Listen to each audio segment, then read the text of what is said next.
बिस्मिल्लाहिर्रहमानिर्रहीम। अस्सलाम वालेकुम। 9 मार्च सन 2007 को जब सुप्रीम कोर्ट के चीफ जस्टिस इफ्तिखार मोहम्मद चौधरी को उस वक्त की फौजी सदर परवेज मुशर्रफ ने बदनवानियत के इल्जामात के तहत बरतरफ किया, तो वकला ने एक बहुत बड़ी तहरीक चलाई जिसकी हिमायत पीपल्स पार्टी और मुस्लिम लीग नून समेत बेशतर सियासी जमातें लगी थी। और परवेज मुशर्रफ को ना चाहते हुए भी 4 माह के अंदर अदालती फैसले के तहत बरतरफ चीफ जस्टिस इफ्तिखार मोहम्मद चौधरी को कबूल करना पड़ा। चीफ जस्टिस इफ्तिखार मोहम्मद चौधरी समेत आला अदालतों की जजों की बहाली और आजाद अदलिया के लिए चलाई जाने वाली वकला की तहरीक बिलासिबा पाकिस्तान की तहरीक में सबसे बड़ी तहरीक है। कोई भी तहरीक एक भरपूर क़यादत के बगैर अपने मंतकी अंजाम तक नहीं पहुंच सकती। वकला कम्युनिटी हर साल बार इलेक्शन के जरिए अपनी क़यादत का इंतखाब करती है। ये कैसे होता है, ये जानते हैं सर इमरान फिरोज मलिक से। अस्सलाम वालेकुम सर, कैसे हैं आप? वालेकुम सलाम। मैं बिल्कुल ठीक हूँ, आप खैरियत से हैं? अल्हम्दुलिल्लाह सर। सर सबसे पहले तो ये बताइए कि पाकिस्तान की सबसे बड़ी बार कौन सी है और बार इलेक्शन का क्या मतलब है? अच्छा, पाकिस्तान की सबसे बड़ी बार लाहौर बार और कराची बार में हमेशा कंपटीशन रहता है। कराची बार सबसे पुरानी बार है और उसके वोटर मेंबर्स की तादाद जो है वो भी तकरीबन 25-26 हज़ार के करीब है। लाहौर बार उसके बाद सबसे बड़ी बार ये दी जाती है कि वहाँ पे भी जो वोटर मेंबर्स हैं उनकी तादाद तकरीबन इतने ही लगभग 24-25 हज़ार के करीब है। तो ये दोनों पाकिस्तान की सबसे बड़ी बार्स हैं। और आपने कहा कि हमारे जो बार के मेंबर्स हैं, जो हमारे बार के कर्ता धर्ता होते हैं, जो हमारे प्रेसिडेंट होते हैं, जनरल सेक्रेटरी होते हैं, उनको चुना कैसे जाता है? पहली बात तो मैं आपको ये बताता चलूँ व्यूअर्स के लिए कि हम में से हर सूबा जो है उसने एक लीगल प्रैक्टिशनर और बार काउंसिल एक्ट है 1973 का, उसको ऑप्ट करके कानून साजी कर रखी है। और उसी एक्ट के तहत हमारा मैकेनिज्म डिवाइस्ड है कि प्रेसिडेंट कैसे मुंतखब होगा, जनरल सेक्रेटरी कैसे मुंतखब होगा, वोटर कौन होगा, वोटर मेंबर कैसे बना जा सकता है और इंतखाबात का तरीक़ेकार क्या होगा। सो में सो कि इंतखाबात के तरीक़ेकार के अलावा उसकी डेट्स भी फिक्स्ड हैं कि फलां डेट्स में ये इंतखाबात हुआ करेंगे।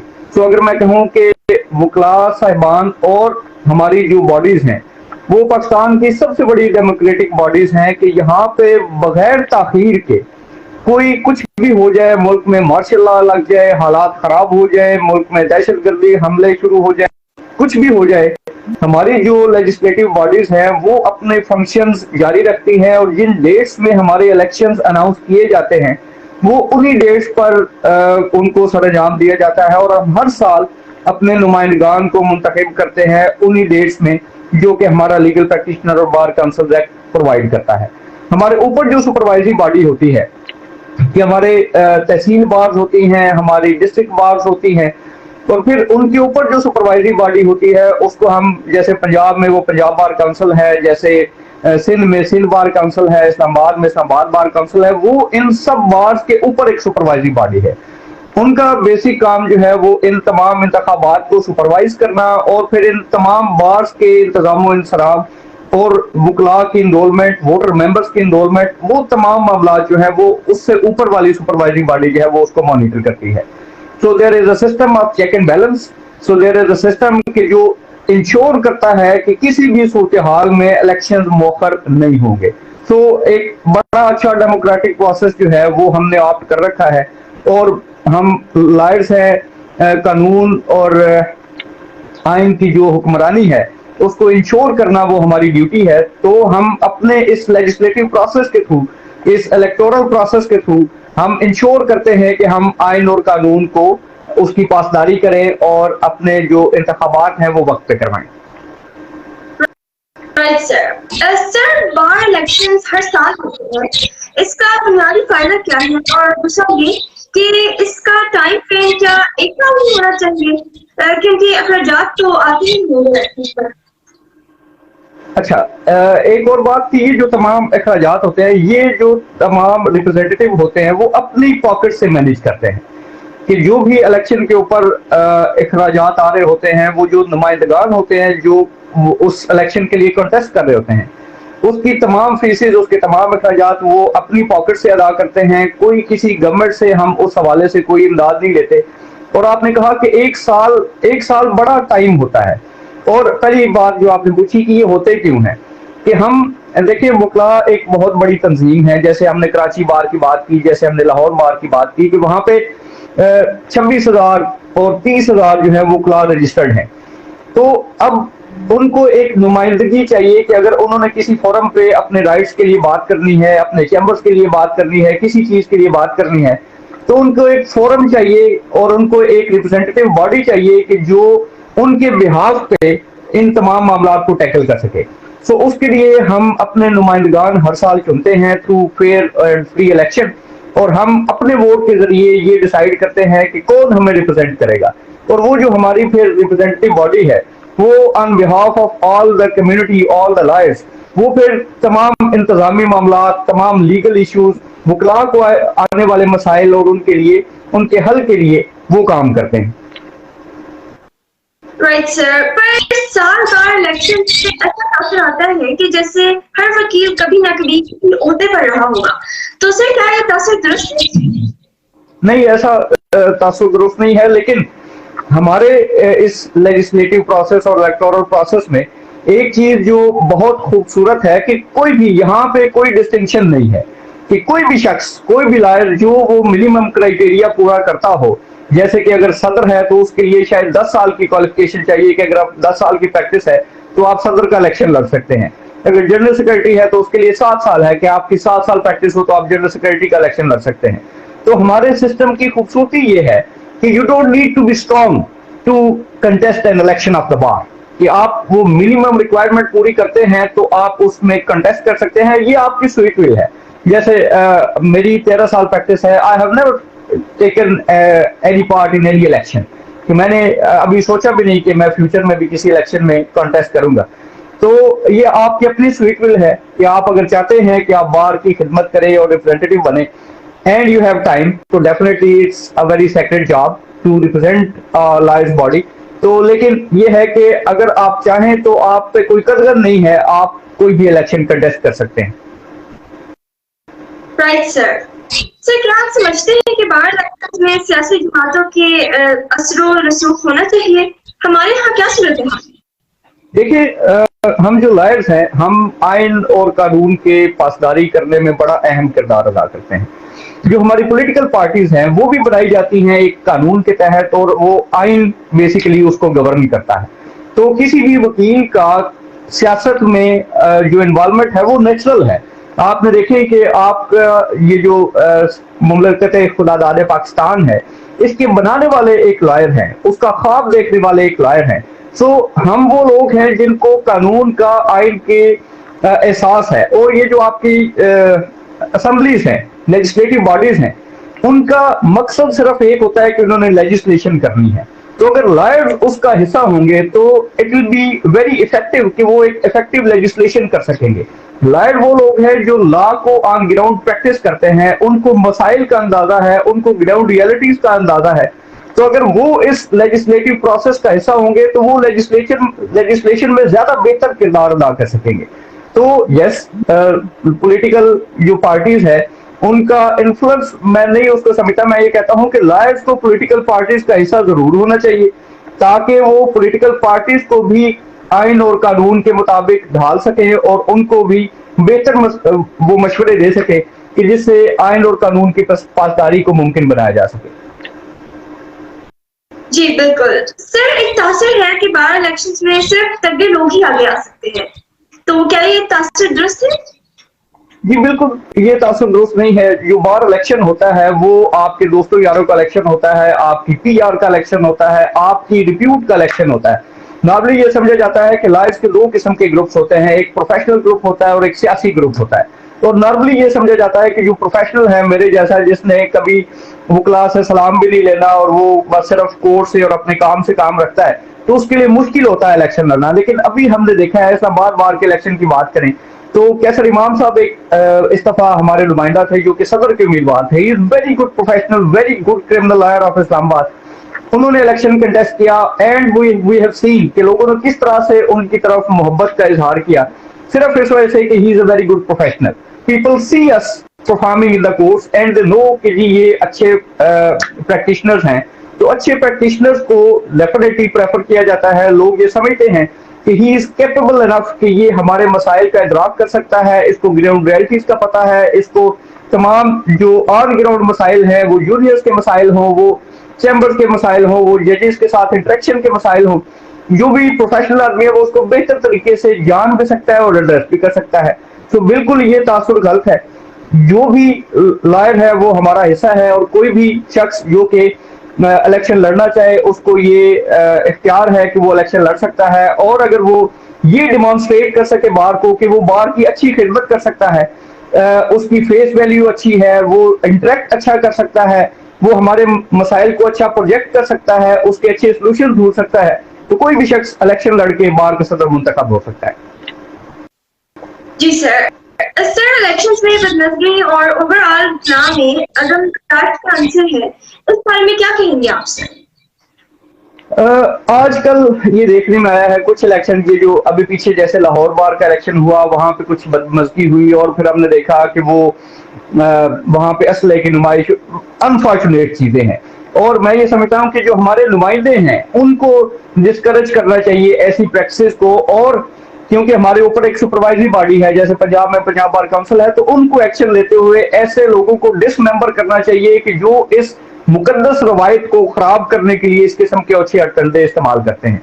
So yes, this is something जो कि हमें डिस्करेज करनी चाहिए, जिसके बारे में हमें खुल के बोलना चाहिए. तो लेकिन वो बड़ा छोटा मार्जिन है. देखिए ये जो पीछे इलेक्शन हुआ है, पूरे मुल्क में इलेक्शन हुआ है और कहीं सिंगल इंसिडेंट नहीं हुआ. सिर्फ एक लाहौर में कहीं पे कुछ बदमजगी हुई और वहां पे कोई फायरिंग वगैरह का वाकया आया. अदरवाइज पूरे मुल्क में बड़े पीसफुल इंतखाबात होते हैं और हम इस रवायत को ऐसे ही कायम रखना चाहते हैं. Right sir. सर अगले सेगमेंट की तरफ बढ़ने से पहले मेरे माइंड में बार बार एक क्वेश्चन आ रहा था कि सर क्योंकि आप लॉ को भी टीच करते हैं, तो सर आपको अपना कौन सा रोल ज्यादा अच्छा लगता है, लॉ को प्रैक्टिस करना या लॉ को टीच करना? ओके, मेरा अपना व्यू ये है, और ये मेरे एक टीचर हैं चौधरी अब्दुल अजीज, ही इज नाउ माशाल्लाह justice eight Lahore high court. उनका भी ये व्यू था. वो ये कहते हैं कि जब हम लॉ प्रैक्टिस कर रहे होते हैं तो हम लॉ को एक साइड से देख रहे होते हैं कि हम उसको अपना जो लॉयर वाला व्यू है उस पे उस लॉ को प्रैक्टिस भी कर रहे होते हैं और कोर्स में उसको देख भी रहे होते हैं. जब हम पढ़ाना शुरू करते हैं तो उस वक्त हमसे जो ऑडियंस होती है वो कप की दूसरी साइड से क्वेश्चन पूछ रही होती है. वो एक लेमैन अप्रोच से हमसे सवाल करते हैं जिससे हमारे अपने नॉलेज में इजाफा होता है. तो पढ़ाना इज वेरी इंटरेस्टिंग. और मैं ये समझता हूँ कि हर वकील को अपनी ग्रूमिंग के लिए पढ़ाना चाहिए कि उससे आप जो स्टूडेंट के क्वेश्चन से जो सीखते हैं, जो आप प्रिपेयर होके जाते हैं, तो that is a very beautiful role कि उससे आपकी अपनी ग्रूमिंग होती है, आपकी अपनी रिवीजन होती है, आप बहुत सारी चीजें उनसे लर्न करते हैं जो कि अल्टीमेटली आपको प्रैक्टिस में काम आती है. Right sir. सर अब हम अगले सेगमेंट की तरफ बढ़ते हैं जिसमें आपको गाना मेलोडी से पूछना होगा. So are you ready sir? No yeah I try.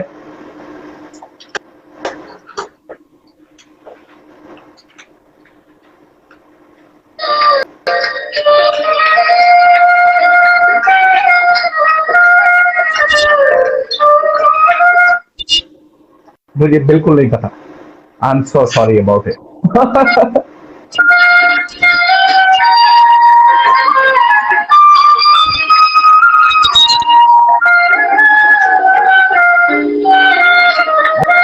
Okay, ये है. चलो अच्छा हुआ तुम भूल गए. एक भूल ही था तेरा प्यार. बिल्कुल यही है. Okay.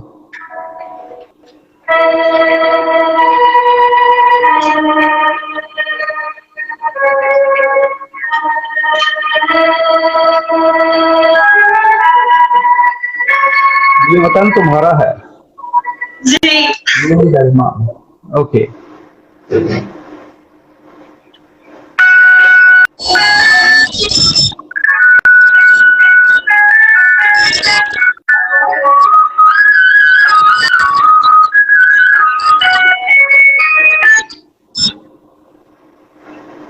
I'm trying to figure out like it. I don't know. Okay.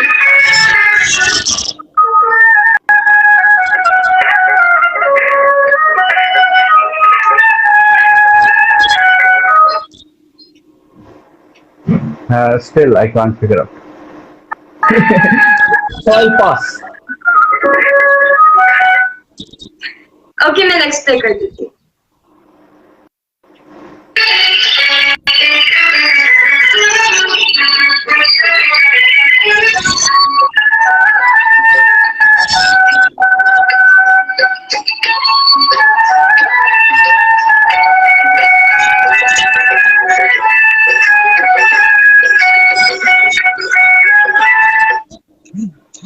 इससे मैंने ये सीखा है कि वकीलों को गाने सुनने चाहिए ताकि अगर वो इस किस्म के सिचुएशन में हो तो वो गाना जज कर सके।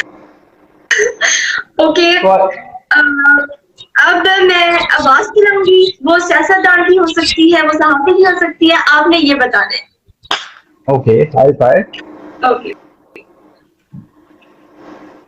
Offered in the past, would like to continue to offer in the future, but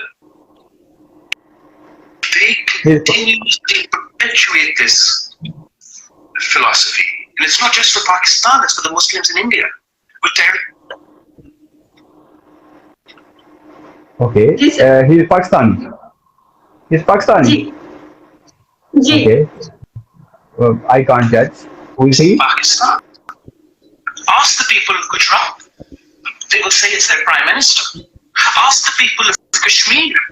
They will say Okay, Bilawal Bhutto Zardari. जी sir. Okay. Initially it was not clear. आज मैं आमिर गिलानी को और सरवर खान को और इमरान खान को एक बात बताना चाहता हूँ। It's very noisy.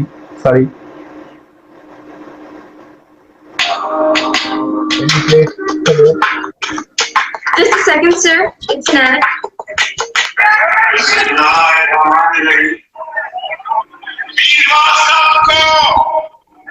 Shabir Shah साहब को, वाली साहब को, तमाम कश्मीरियों को कहना चाहता हूँ। शेख रशीद साहब है? जी। Okay. बहुत है।